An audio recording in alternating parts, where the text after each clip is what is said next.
Squatter na binigyan ng pabahay. Pero bakit ang reklamo nila ngayon? Mas masahol pa raw ang kanilang buhay. Mura, imported at magandang pamporma. Pero alam nyo bang ang ukay-ukay, maraming trabaho sa bansa ang pinapatay? Konti na nga ang gamot, mahaba na nga ang pila. Ngayon, ilang ospital ng gobyerno, posibleng magsara pa. Ang mga doktor daw kasi, nagsisialisa na. Personal naming inalam. Sinaliksik ang bawat anggulo. Bawat detalye kinumpleto. Ang lahat ng yan ay nakatala Sa Reporter's Notebook.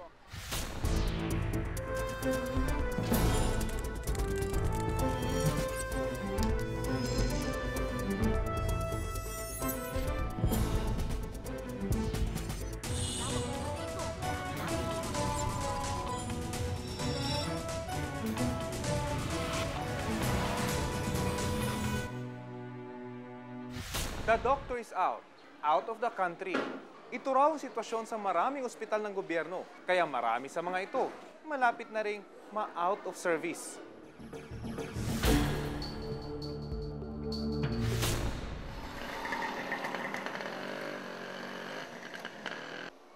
Ito ang intensive care unit sa Tarlac Provincial Hospital. Ang ilang sanggol, nangangailangan ng lunas mula sa iba't ibang sakit. Si JJ De Pedro, ipinanganak na kulang sa buwan. Bukod sa mayroon siyang severe malnutrition at bronchopneumonia, mayroon din siyang bacterial skin infection. Ganyang itsura niya po eh. Kakon talaga, nakakaawa pa talaga. Nakakaawa po talaga siya. Si Riz Mangalyan, mahigit 1 taong gulang, may sakit na bronchopneumonia, acute gastroenteritis at severe malnutrition. Kawawa naman yung mga tao pag wala yung mga doktor. Yung mga nagkakasakit, lalo na yung anak ko. Ang kanyang ina na si Aling Estela, hindi magkanda-ugaga sa paghahagilap ng perang pambili ng gamot. Hulog ng langit kay Riz at JJ ang libreng serbisyo ng mga doktor ng ospital. Pero ang bilang ng mga doktor dito, numinipis. At malamang daw, kulangin sa nagbibigay serbisyo ang mga tulad ni Riz at JJ na umaasa sa libre. Ang kalakaran kasi ngayon, 2 sa 10 doktor sa ospital na ito ang nag-aaral ng nursing para mangibang bayan. Isa na si Dr. Albert Lapid sa nag-aaral ng nursing. Siyang nag-iisang neurosurgeon sa Tarlac.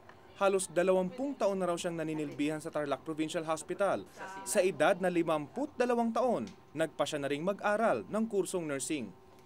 Nanghihinayang ako pero gagawin ko para sa kabubuhay naman ng pamilya ko.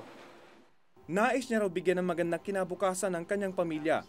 Kasi nung nag-umpisa pa lang ako mag-practice, kinunan ko ng mga educational plans, pension plans to mga anak ko para kung sakali aabot ng college. Akala ko hindi na ako masyadong mahirapan. Pero ngayon na actually nasa college na sila, napakalaki ng discrepancy para nung pangangailangan doon sa actual na paghandaan.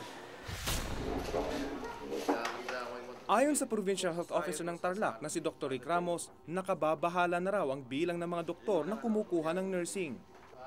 Masakit man sa amin na talikuran yung aming mga pasyente at ang aming sinumpaan. Pero paano rin po kami mabubuhay ng marangal? Isa raw sa nakikita niyang dahilan kung kaya napipilitan ng mga doktor na mag-nursing ay ang maliit na sweldo. Ang isang doktor na part-time consultant tumatanggap ng mahigit 9,000 pesos. Ang residenteng doktor na Medical Officer 3 naman, halos 16,000 pesos. Samantala ang residenteng doktor na may posisyong Medical Officer 4, halos 18,000 pesos. Kung tutusin, sadyang maliit para sa mga taong gumugol ng halos 10 taon sa pag-aaral. Kakasabihin natin sila very nationalistic. Kung yung obligasyon mo sa sarili mo at sa pamilya mo ay wala ka nang magagawa, alin po ang pipiliin ninyo? Natural, pipiliin ninyo yung personal responsibility nyo sa sarili nyo at saka sa pamilya nyo. Dahil sino ang magbibigay niyan kundi ikaw din. Sinang-ayunan ito ng Philippine Medical Association, ang organisasyon ng mga doktor sa buong bansa. Ang dalawa na napakalaking dahilan ay ang future ng kanilang family at ang hostile environment ng kanilang panggagamot sa Pilipinas.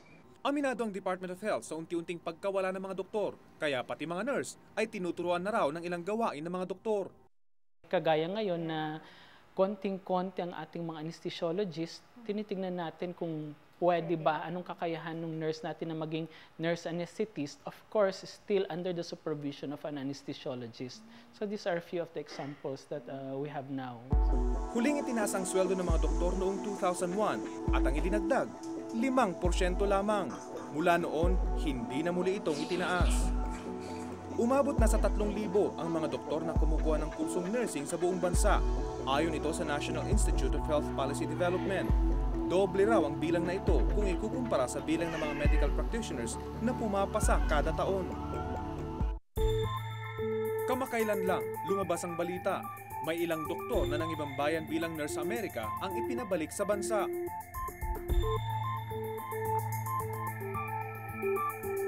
Mahirap talikuran yung pinagkagawian mo na at nabihasa ka na, naging dalubhasa ka na dun sa iyong field na yon. So pagdating nila sa States, even with a short orientation to nursing, minsan nakakalimutan nila na kaya sila na andun ay dahil bilang isang nurse. Talaga nga naman na kung anong nakasanayang tungkulin, hindi matatalikuran ng basta-basta na lamang. Tila hindi na mapigilan ang pag-alis ng mga doktor. Sa ganitong siste, ang usaping pangkalusugan ng ating mga kababayan tila naghihingalo na rin.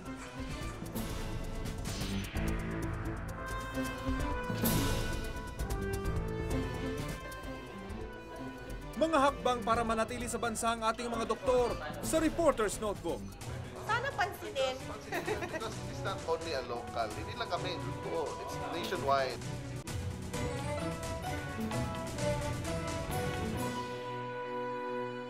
Mga nurse ang unang nagsialisan. Ngayon naman mga doktor na nag-nurse para lang mangibang bayan. Ano na ba ang ginagawa ng ating gobyerno? Parang mga ospital, hindi naman maghingalo.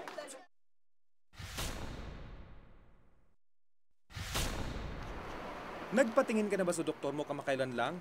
Paano kung sabihin sa'yo, the doctor is out of the country? Sa ilang ospital daw sa Negros, kapag hindi napigilan ang pag-exodus ng mga doktor, malamang ganyan na ang maririnig mo. Dito sa Dumaguete City, Negros Oriental, walang kemeng nagpa-interview ang ilang doktor na tapos na sa pag-aaral ng nursing.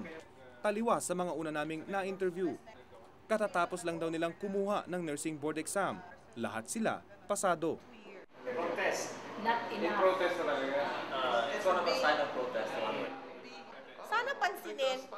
Because it is not only a local, hindi lang kami buo, it's nationwide. Wala raw dapat ikahiya sa pagkuha nila ng nursing.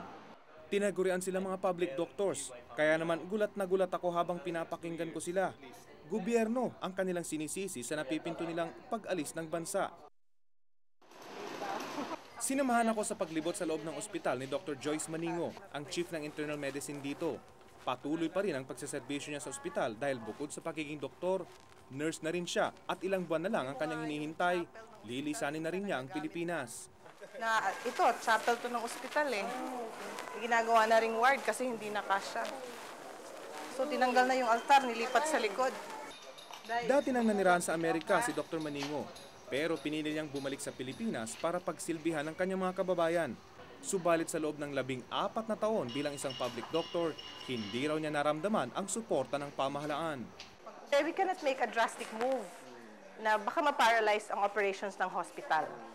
So, ang naisip namin, kung magne-nursing kami, sabay-sabay kaming aalis sa doctor, may impact na ma-feel ng gobyerno na hindi na tama yung ginagawa nila sa mga doktor at sa mga health workers in general.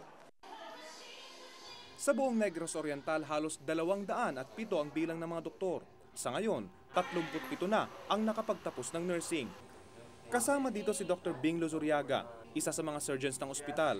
Espesyalista na si Dr. Luzuriaga, pero ang kanyang sweldo, 20,000 piso. Others say it's degrading.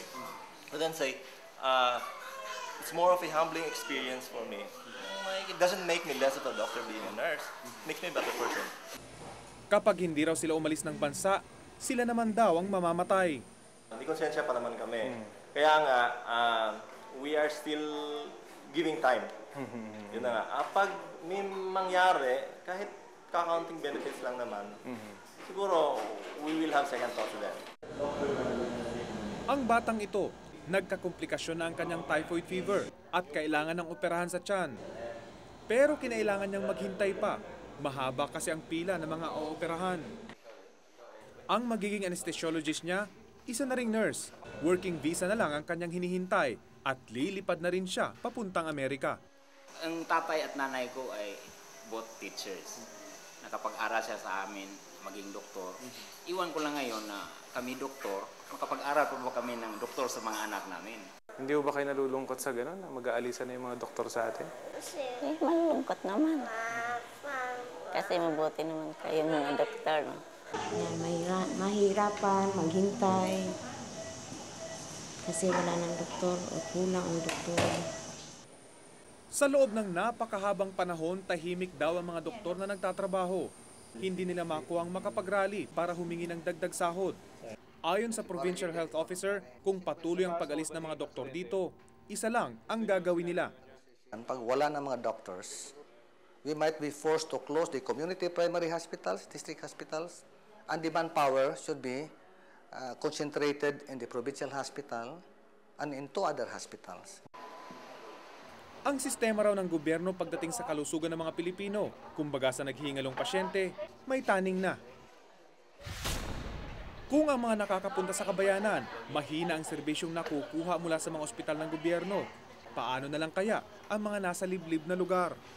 If there are no more doctors for the hospital, I think we have to close. You can call a hospital without doctors, right? Umalis ako ng Dumaguete, dala ang mga imaheng ito. Mga pasyenteng nakahiga sa pasilyo ng ospital, mga magulang na nag-aalala. Kapag naubos sa mga doktor at nagsarado ang mga ospital, saan kaya sila pupunta?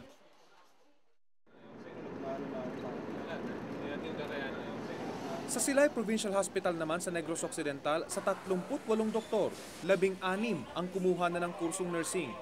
Paalis na sila anumang araw. Nang pumasok ako sa ospital, eto ang aking nasaksihan. Sir, bakit ang dilim dito? Ang dilim dito? Brown out? Wala bang generator, sir? Sira. Sir, paano yung mga naka-respirator sa loob? Sa ICU? Sa buhay nila. Sir, ganun ba yung sitwasyon ngayon dito sa mga hospitals na katulad nito? Always. Mahigit 10 taon ng doktor sa pampublikong ospital si Dr. Iturriaga. Kumikita siya ng 15,000 piso. Pero pagkatapos ng mga kaltas, mahigit 5,000 piso na lang ang take-home pay niya. The government cannot convince me that that there is no money.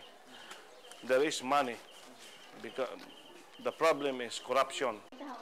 Wala pa naman daw balak mag-nursing si Dr. Iturriaga. But if the government will not give priorities to our salaries, I might think twice. I will only give this country 2 to 3 years from now. Hindi lang mga pamilyadong doktor ang nagpapasyang mag-nursing. Sa West Negros College, nakilala ko si Dr. Tadeo Paraga, bagito at isang community doctor. Wala siyang pamilyang sinusuportahan. Pero sa takbuhan niya ng politika at pamumuhay sa Pilipinas, tila malabo ang kanyang kinabukasan bilang doktor dito. Yung compensation niya, sir, enough for him? Enough for a single person, pero pag magkapamilya, hindi talaga. Tila padami na ng padami ang bilang ng mga doktor na gustong mangibang bayan bilang nurse, pero mailan din namang naninindigan na mananatili sa bansa. Ang mag-asawang doktor na ito, ni minsan daw, hindi sumagi sa kanilang isipan ang mangibang bayan. Mas kailangan daw ng mga Pilipino ang kanilang serbisyo. Ang bansa raw ang dapat makinabang sa kanilang pinag-aralan. We choose to remain kasi gusto namin maniwala na hindi hopeless ang sitwasyon. Na not everybody can live eh. There has to be people to be left behind. May nakikita pa raw silang pag-asa sa bayan. As of now, we're doing our best to really talagang exhaust all means eh. Na at least pagkasya and everything, talagang it's hard to make ends meet. Pero talagang you have to expand yung mga things that you do also no, sa medical field. You have to really be patient and saka talagang hard work din talaga eh. Pare-pareho ang eksenang nakita ko sa mga pampublikong ospital. Kalunos-lunos ang kalagayan. Kulang sa gamot. Kulang sa pasilidad, kulang sa mga doktor at nurses. Kumbaga sa pasyente, ang ating mga ospital ngayon, may krisis sa kalusugan. Kailangan ng mahusay na doktor na gagamot sa problema. Ako si Rafi Tima at ito ang nakatala sa aking Reporter's Notebook.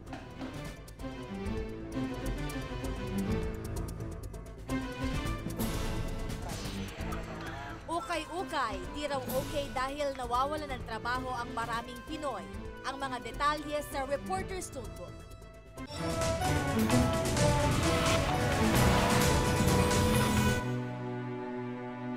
Konting tiyaga, konting barya, may damit ka na, imported pa. Yan ang pangakit ng ukay-ukay. Pero kumpara sa ilan ito ay grasya, sa iba pala ito'y disgrasya.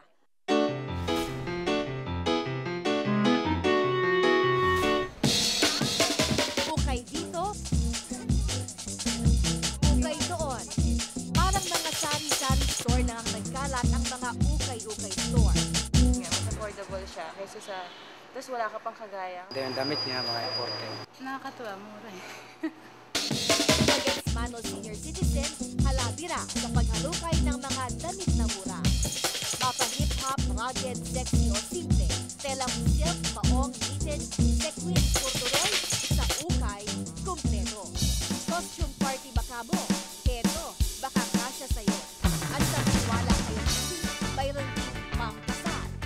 At kahit hindi nag-isto sa Pilipinas, kung trip mong mag-winter jacket, sa ukay-ukay, meron kang nakikita. Si Marlon, 24 anyos, fashionista. Pero ang outfit niyang ito, wala pang 500 piso. Hindi ako nahiya. Proud pa ako. Kasi pag nakita nila, nainggit sila, uy, ang ganda naman yan, saan mo nabili yan?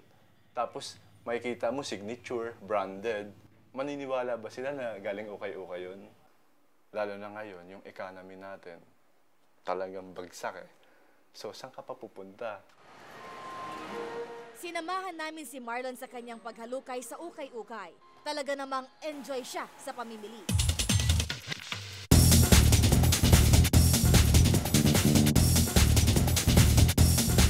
Okay ba? Kaya ang bitbit niya sa kanyang paglabas, sandamakmak na damit na di niya makukuha sa mga tindahan ng brand new. Dagdag sa wardrobe niya na halos 80% na ukay.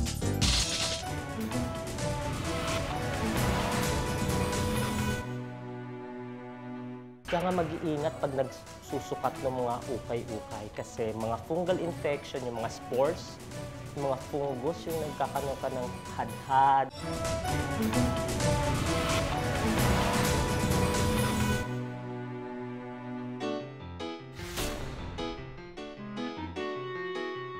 Paano nga bang dumaming parang kabuti ang mga ukay-ukay? Binalikan namin ang pinagmulan. Dito sa Baguio, Mala Shopping Mall ang mga ukay-ukay. At nagulat ako nang malaman ko kung magkano ang kita ng isang tindahan sa loob ng isang araw na bentahan. So, araw-araw nakakamagkano kayo ng... Ay, 15 to 30, ganyan. 15 pag sa ganitong araw. 15,000? Talaga ho? Di tuloy katakataka na marami ang sumunod sa negosyong ito. Ang ukay-ukay ay mula sa salitang halukay. Gabundok kasi na damit ang sinisisid ng mga mamimili, tila naghuhukay. At kahit hile-hilera na ang mga tinda ngayon, nakasanayan na itong tawaging ukay-ukay. 1990s, dito na nag-click at naging popular ang ukay-ukay. Pati mga Manileño dumarayo na sa Baguio para lang mag-ukay-ukay. Si Aling Nancy, nakapagpaaral ng 4 na anak dahil sa ukay-ukay. Nag-umpisa 1996 pero talagang nag-hit na siya 1999, 2000, 2001. Kung may mga natutuwa, mayroon din namang bumabatikos. Hindi raw kasi patas kung lumaban ang mga ukay-ukay. Ang unang mainit na issue laban sa mga ukay-ukay, delikado raw ang mga segunda manong damit dahil posibleng may dala itong sakit.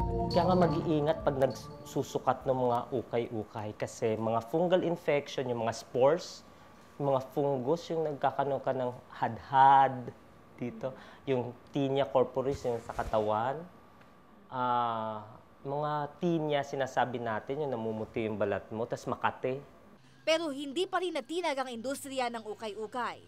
Di ba from abroad yung ukay-ukay? Tapos, syempre, pupunta dito sa Pinas, baka mamaya yung sumuot nun eh, may SARS. Hindi pa rin ako nagpatalo dun eh. Kasi parang hirap na nga yung bansa natin, tapos bibili ka pa sa mga malls, ang mahal-mahal. Round 2 ng mga issue. Smuggled goods daw ang mga damit na itinitinda. Nakasaad sa RA 4653. Bawal mag-angkat ng mga gawang damit mula sa ibang bansa, pwera na lang kung donasyon. Ayon sa Bureau of Customs, patuloy ang paghihigpit nila sa smuggling. Walang pwedeng maging legal na ukay-ukay dahil bawal nga yan eh. Kung makikita mo nga sa Baguio, napakarami ng used clothing, di ba? Kung tutusin, bawal yan. Talagang bawal. At yun nga, pinaghihigpitan nga namin ngayon, kung dumadaan sa mga consolidated shipments yan, na padala ng mga overseas Filipinos, ang ano namin ngayon is we strip the containers and then we open all the boxes to make sure na walang used clothing. Aminado si Aling Nieves, puslit mula sa ibang bansa ang mga paninda nila.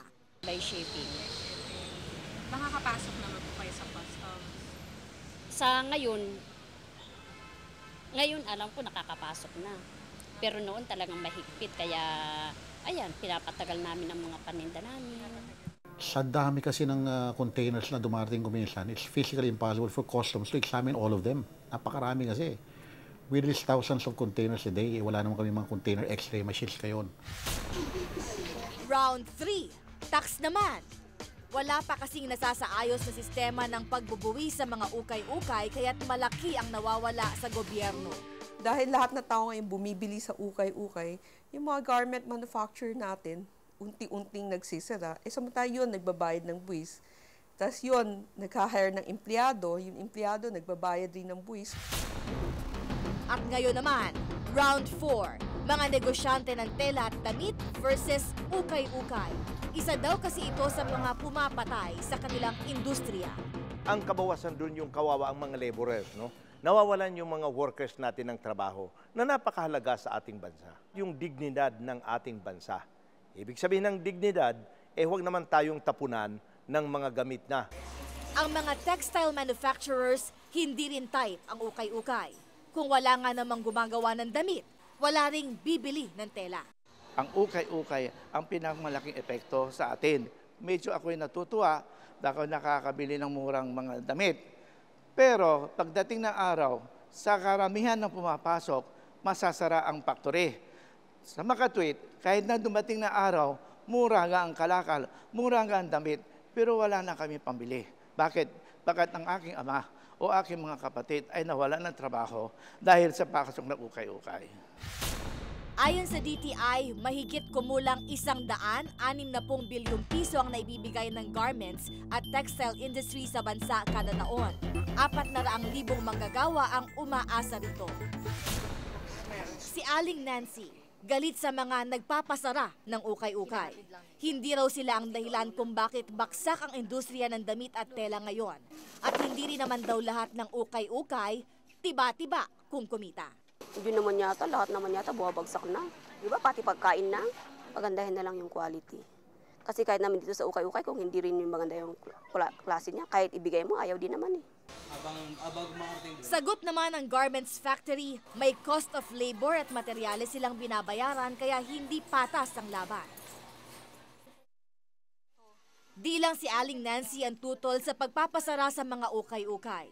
Papayag ka ba pagka ipapasara yung mga ukay-ukay? Ay, hindi. Bakit? Kasi malaking tulong to sa ating mga Pilipino na kita mo naman kung gaano kahirap dito sa Pilipinas, di ba?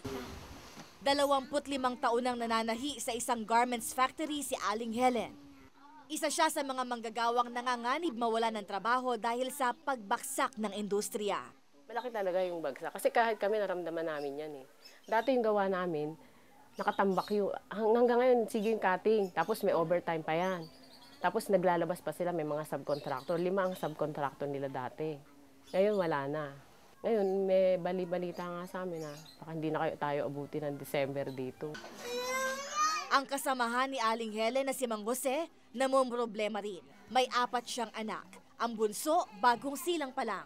Kapag nawalan siya ng kabuhayan, hindi niya alam kung ano ang gagawin. Tayo kasi mga Pilipino kasi minsan yung ukay-ukay kasi mga imported eh. Siyempre, imported na, mura pa. Kesa naman gawa dito, mahal. Diba? Pero hindi nila alam na apektuhan kami mga manggagawa. Kasi hindi nabibili yung produkto namin. Kung sakaling mangyari yun, kami mawawala ng trabaho. Sa sinasabing hindi patas na laban ng mga ukay-ukay at ng industriya ng mga damit at tela, ano ang iniisip na solusyon ng pamahalaan? We see to it that we function as a better business bureau rather than a restricting regulator. On the other hand, we have to be aware and be practical in measuring and at the same time policing illegal traders. Mapa-girl, boy, bakla, tomboy, mahilig talaga sa mura. Pero kung sa pagtitipid mo, mayroon kang maargabyado, ang ukay, okay nga ba? Ako si Iris Cruz at ito ang nakatala sa aking Reporter's Notebook.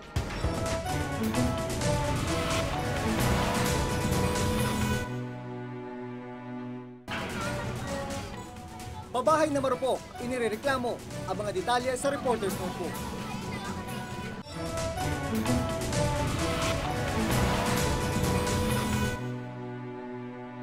Akala raw nila pinagpala sila sa libreng pabahay. Nadiskubre nilang sa mas malaking peligro pala sila nalagay. Hindi na nga raw komportable, hindi paligtas ang kanilang bagong tirahan.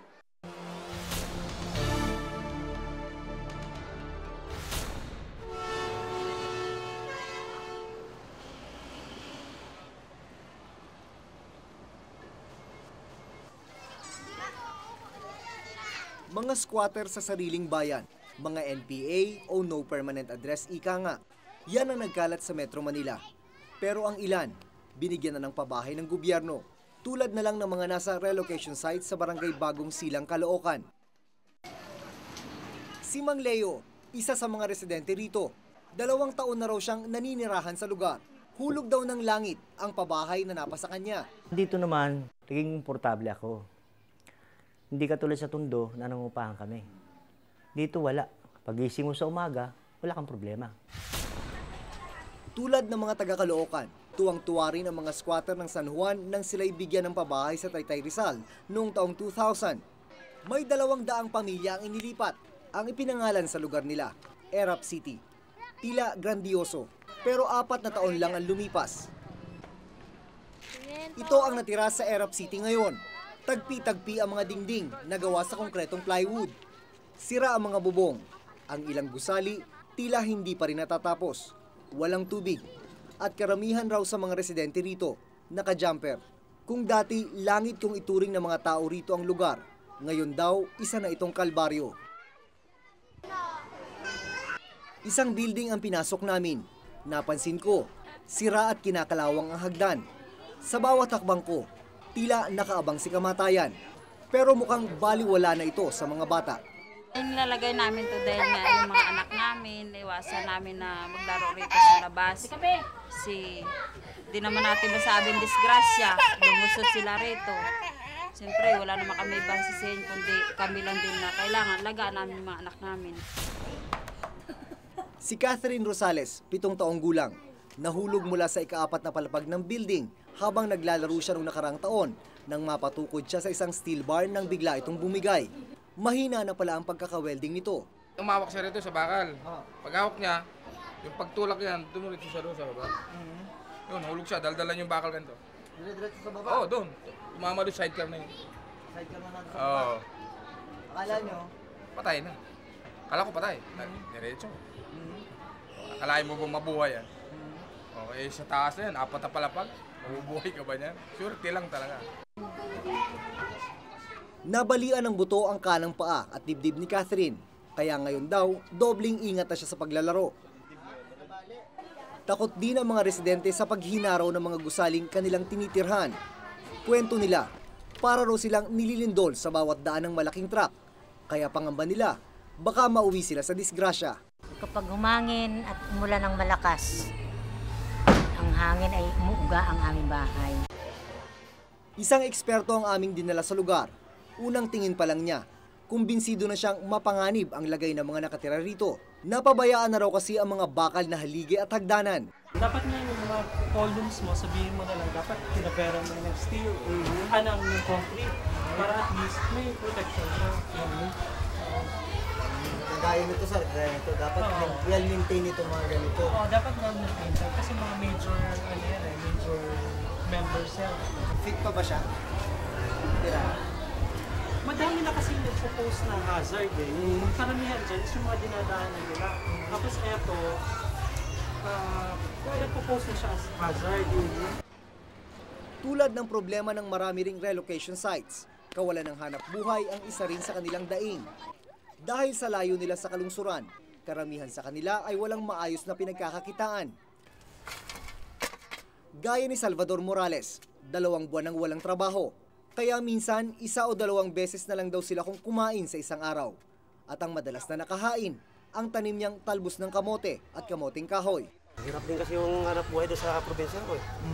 Kaya dito, sa Manila, ipagsapalaran ng ano. Sa kasalukuyan, ginatayang mahigit 2 milyong Pinoy pa ang mga squatter sa buong Pilipinas, ayon sa National Statistics Office o NSO. Kalahati ng bilang na ito ang nasa Metro Manila. Halos wala ring pinag-iba ang mga nabigyan ng pabahay sa dating Smoky Mountain sa Tondo, Maynila. 3.1 billion pesos ang umano'y nagastos sa naturang resettlement site noong 1998. At bukod sa tampulan nito ngayon ng kontrobersya dahil sa mga aligasyon ng katiwalian at irregularidad, balot din daw sa mga problema ang mahigit 20,000 residente dito. Malayo pa lang, malalanghap na ang mabahong amoy mula sa dating dam site. Bukod dito, parang kalbaryong pasanin din daw sa araw-araw ang kanilang problema sa tubig. Hindi nga namin alam na wala ng tubig eh. Biglaan lang eh. Kaya ang mga tao hindi nakapipra para mag-ipon ng tubig. Ilang metro lang ang layo ng dam site sa tinitirhan ng mga residente. Kaya kung meron daw silang dapat problemahin, ito ay ang patuloy na pagkatas ng gabundok na basura at ng mga nasusunog na plastik. Ayon sa kasama naming mga eksperto, sari-saring sakit daw ang maaring idulot nito. Sa mga studies namin na pinagkukunan namin ng leachate, matataas na yung metals. So meron ka copper, lead, zinc, no? So dahil mababa na rin yung pH nito kasi matanda na yung dam site. Anong mga sakit ang pwedeng idulot niyo? Pag after 10 years, 40 years? Madami, no? Depende kung ano yung metals na nag-accumulate sa kanyang katawan. Ang problema dito pag nasunog ganito, kasi marami kang plastic. Yung parang mga buhok-buhok na yan, plastic yan eh. Pag nasunog yan, magde-generate ka ng tinatawag na dioxins sa furans. Yun ang carcinogenic. Pag nalanghap mo yun. Pag tinatagulan, pwede itong mag-slide. Kung nangyari sa Payatas dati. Pero luckily dito, wala namang mga taong nakatira. At saka mukhang papapuranan nila eh. So, wala problema. Pero yung mga bata, kita mo, pansin natin, no? Mga naglalaro. Sila. Kaya siguro nga ibabakuran. Kasi kung maraming bata rito, kung uulan, baka mabagsakan yan. Ang mga bata, hinahayaan na lang maglaro sa gilid ng basura. Langhap ang mabahong amoy. Wala silang kamuwang-muwang sa peligro na maari sa kanilang bumagsak. Bakit dito kayo naglalaro? Maraming buwangin. Ha? Tingin nila fountain eh. Kala nila fountain. Sa tingin nyo fountain yan? Sa kabila ng mga panganib at hirap, walang magawa ang mga residente kundi magtiis at magtiyaga sa ibinigay sa kanila ng gobyerno. Hindi ko tuloy maiwasang magtanong, papabalat bunga lang ba ang mga pabahay? Pakonsuelo na lang siguro ang pagkaalis sa kanila ng bansag bilang mga squatter dahil wala naman talagang nagbago sa ikot ng kanilang mundo. Ako si Jun Veneracion at ito ang nakatala sa aking Reporter's Notebook. Kung may nais kayong ipasiyasat na isyu o balita, maaari kayong tumawag sa amin sa numerong 928-4239. Maaari rin kayong mag-email sa amin sa reportersnotebook@gmanetwork.com. Para sa malalimang pagtingin sa mga isyu at balita, samahan kaming muli sa susunod na Martes. Ako si Rafi Tima. Ako si Iris Cruz. Ako si Jun Veneracion at ito ang Reporter's Notebook.